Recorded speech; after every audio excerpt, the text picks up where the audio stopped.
look at this, look at it, look very deeply at it.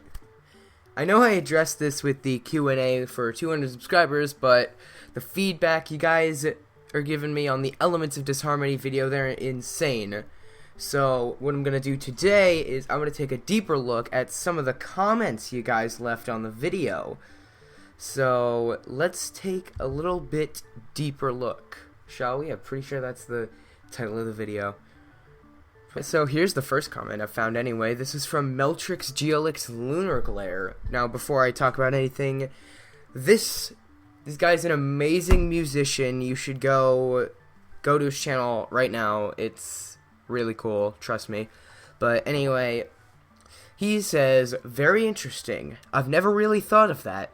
They all seem to make sense, except Maud Pie isn't necessarily sad. She's just boring. But there's really no one else I could think of except Troubleshoes that can be unhappiness/sadness. Very good video, by the way. First off, thanks for the compliment, which is, they're always appreciated, really. And there's a comment on that as well from NeoBunny321Glow saying, hey, Sunset Shimmer is in the good side now because, 1, she learned her lesson. 2, she was bad before, but I guess the main 6 stopped her evil, I think. 3, the main 6 is more than Sunset Shimmer and her friends, so the main 6 win. 4, there's a new evil team. 5, the new evil team, also known as the Dazzlings probably, continued more than Sunset Shimmer because they wanted to be the star, but not the main 6. And 6, Sunset Shimmer had the same idea, but it didn't really work well. Like and replay. Now, again, I'm gonna address the compliment. It's really amazing when you guys either like or comment on or just watch a video, because then I look at that and I think, wow, I'm actually doing something with this, and that's basically what propels me to keep doing this. It is fun to do this because I know when I put it out there, someone out on the internet somewhere is going to enjoy it. Well, I don't know that, but as long as one person's happy with it, I'm happy with it. So, thanks for the compliments, but I will address the Maud Pie issue, and I call it that because a lot of people have said that Maud Pie cannot be the element of sadness or misery, as one person suggested, but what I mean by this is, like, they comment because there's no example of Maud being sad. She's kind of just stoic, boring, you know, kind of just showing absolutely no emotion whatsoever. But I feel like there's a reason she does this. There's a reason she shows no emotion whatsoever, and that's not because she grew up on a rock farm. It's after Pinky just moved out of the rock farm, probably to Ponyville. We know Pinky grew up on the rock farm, and the reason why Maud Pie really doesn't show any emotion is because she doesn't want to. Now, hear me out on this. Pinkie Pie is Maud's only friend. I know there are other sisters, at least one other sister, I'm pretty sure, but I really don't think they have as strong as bond, especially as Maud and Pinky do. Because, obviously, as we see in the episode with Maud in it, which I forget the title of because I'm such a noob at My Little Pony, is that they have a very close relationship with each other, and it's so close that Pinkie Pie excitedly, very excitedly, wants to introduce Maud to her friends in Ponyville, and vice versa. Basically, Maud is Pinky's best friend that she's basically ever had. It was her first friend, and all that jazz. And this is why Maud would be sad, because this is the first time they're actually getting to see each other ever since Pinky left. Now, they have been sending rock candy necklaces and probably letters, if I remember correctly. But this really isn't any kind of face-to-face interaction. It's like sending someone emails. It really doesn't provide anything for whatever you're trying to do. And so, excuse me for dipping into quite a bit of headcanon here, but stick with me on this. Maud Pie is very sad because of this, because there's really, like, no one she gets to really hang out with. Basically, all her life is now, well, I don't want to say really now, but all her life was, I guess. I don't really know what the situation on it is right now. But after Pinky left, basically all she does is farm rocks. That's basically all she does. She has no friends. The rest of her family are like very kind of emotionless people, as we've seen. So that's why I feel like Maud Pie and Pinkie Pie were kind of the special ones out of this family. They were the ones that always, were very excited, played with each other a ton, all that. And since Pinky left, Maud really kind of lost that connection. So she became stoic and boring, just like the rest of her family. And that's basically what I think on Maud Pie. That probably was very long. But Trouble Shoes. I like the idea that Trouble Shoes is unhappiness or sadness. I like that idea quite a lot. But Trouble Shoes found what made him happy at the end of Appaloosa's Most Wanted. He found what made him smile, what made his life really worth something. So I really wouldn't choose him for the role. And on Sunset Shimmer, which is also a major offender, because a lot of people like to choose Starlight Glimmer for this, some choose Trixie. I believe someone chose Lord Tyrek, but I wouldn't not choose Lord Tyrek because he's not from Equestria. No, he's not. He is from a separate land, as well as Scorpan. He came to conquer Equestria because he wanted it. And he failed. Twice. So, yeah, that's basically why I wouldn't choose Lord Tyrek, or basically anyone outside of Equestria, or anyone that hails from anywhere else, but I will touch on Iron Will in a bit. Back to the subject of Sunset Shimmer. Yes, she did learn her lesson. But what I mean by this, why I chose Sunset Shimmer, first of all, remember my criteria. All of my choices have some kind of special interaction with their opposite, whether it be a good reaction, a bad reaction, or an okay reaction. I don't know what to put there. But Sunset Shimmer obviously had a fight with Twilight, and the main reason I chose her, because obviously Trixie and Starlight Glimmer and Tyrek all have had the interactions with Twilight, but the reason I chose Sunset Shimmer instead of anyone else was because of what she did with the element of magic. She put it onto her head, and it may have turned her into an ungodly demon, hell-bent on destruction. So that's the main reason why I chose her. Her very odd reaction to the opposite element. And this hasn't really been tested with Starlight Glimmer, really, but it has been tested with Trixie. Now, if you watch the theory all the way through, which I assume you did, then you'll know that I think the Alicorn Amulet is a representation of the element of dark magic, or void, or something else. Whatever you want to call it. So Trixie tried the Alicorn Amulet. Trixie was not like the Alicorn Amulet changed her.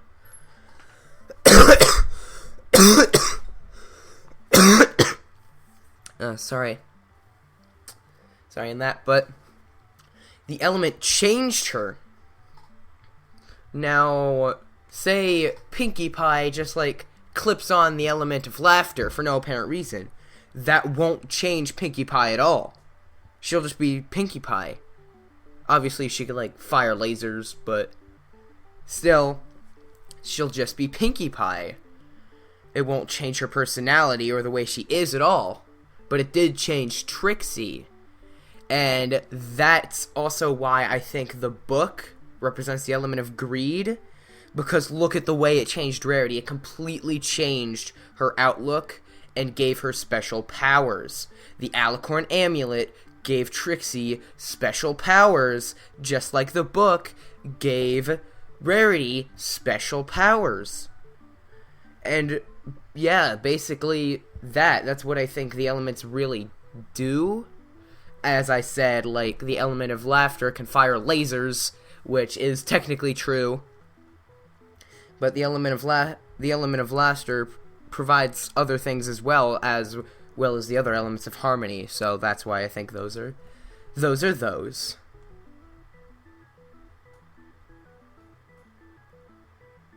Now let me address Gilda for a second.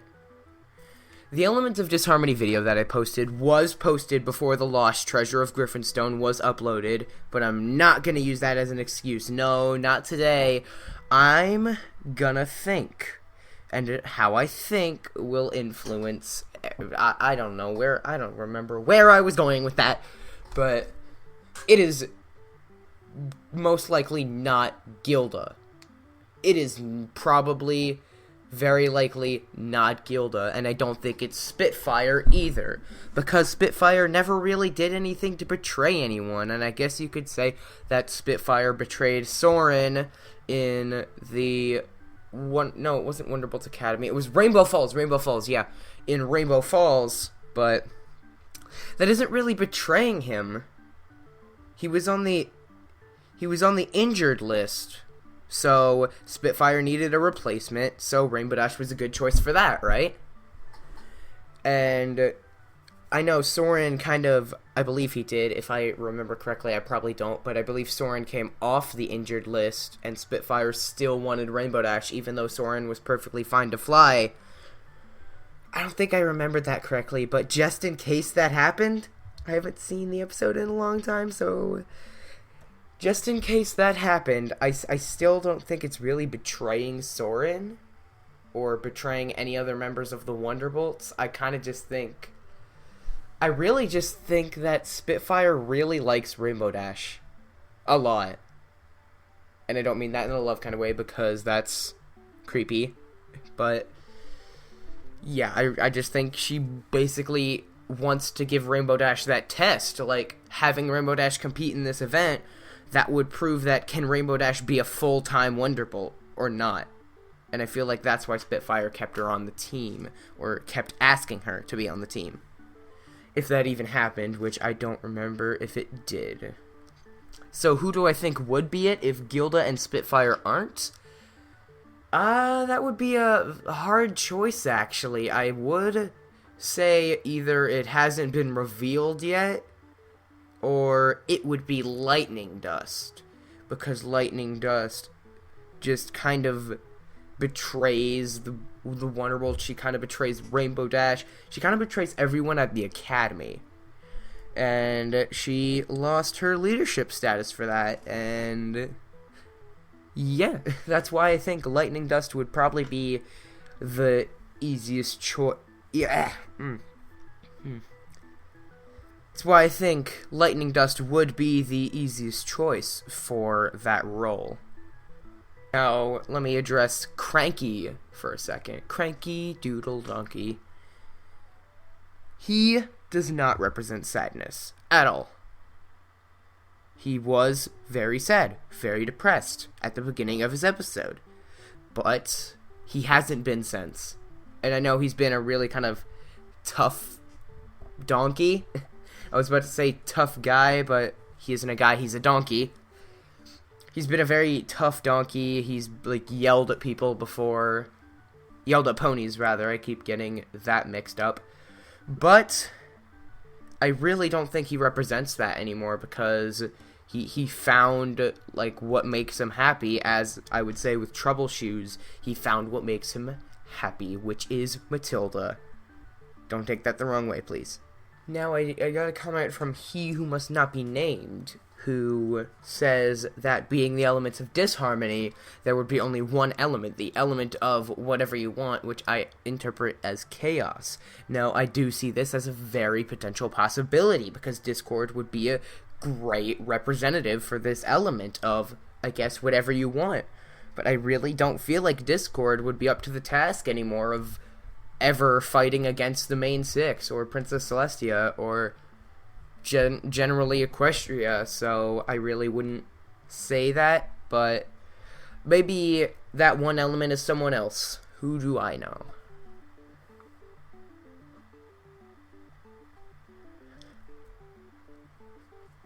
Random Tube says, well, in the official My Little Pony handbook, it started that it stated that Lauren Faust was considering adding what she called the elements of Discord, so that pretty much confirms it. And if Lauren Faust said it, then it's pure word. So I guess that pretty much confirms it, but I really don't think it does. Just because she was considering adding it doesn't mean they're still in the show. Now, Maya Games and Blog says that the elements of disharmony don't really match up with the elements in the human world, thus revealing that Sunset Shimmer would not represent dark magic. Now, what I think about this is, it's really, I don't see it, because Sunset Shimmer, at least the one we've grown to see, is originally from Equestria. We've seen her cross through the portal, and we've heard that she was Princess Celestia's former student, which generally implies that she was born in Equestria. So I really feel like she could match up with that if she really wanted to. She doesn't fit with the human world. She isn't a member of their, well, she is a member of their culture, but she isn't from it. She isn't nationally part of it, so I feel like she can be the element of dark magic. Alright, so here's a debate whether that, do the elements of disharmony, if they exist, of course, do they have to be ponies? Because the elements of harmony are ponies. And do the elements of disharmony all have to be? I do not believe so. I have Iron Will on my list, obviously, so that doesn't make sense. But here's my thoughts on it. Anyone who is originally from Equestria, the elements of harmony are very equestrian and belong to that nation. So, to be an element of disharmony, you have to come from Equestria, at least in my opinion. That is again why I did not choose Tyrek for my choice. But basically, yeah, I feel like they have to come from Equestria, and sorry, I've been talking nonstop for like quite a while now, but I feel like they have to be from Equestria, and Iron Will, at least until disproven, is from Equestria, so yeah, that's basically why I put him on there. So here's the argument that Iron Will was not cruel. He was assertive. And no, he wasn't assertive. He supported Fluttershy fully into Fluttershy becoming the jerk that she is. During his stage show, he invited Fluttershy up and told her, what do you do when some pony blocks? Show them that you rock, which basically means shoving them down, which is not being assertive at all. It's being a jerk. And I use that as just an example, basically. There are more moments of this, especially when he tries to collect his payment. So I do believe he does represent, what is the word? Oh my, cruelty.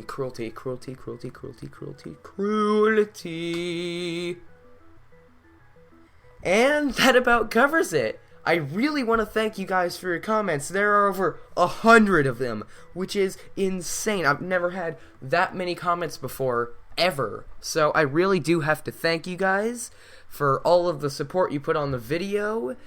And I will note this, just on the off note of thank you all, because you're the only reason this channel even still exists, is look back at the 200 subscribers Q&A. That was 2 weeks ago.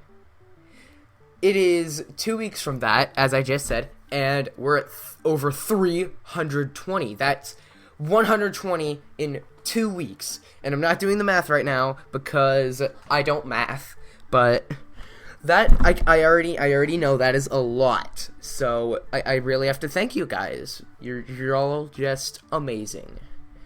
This is James, signing off until next time.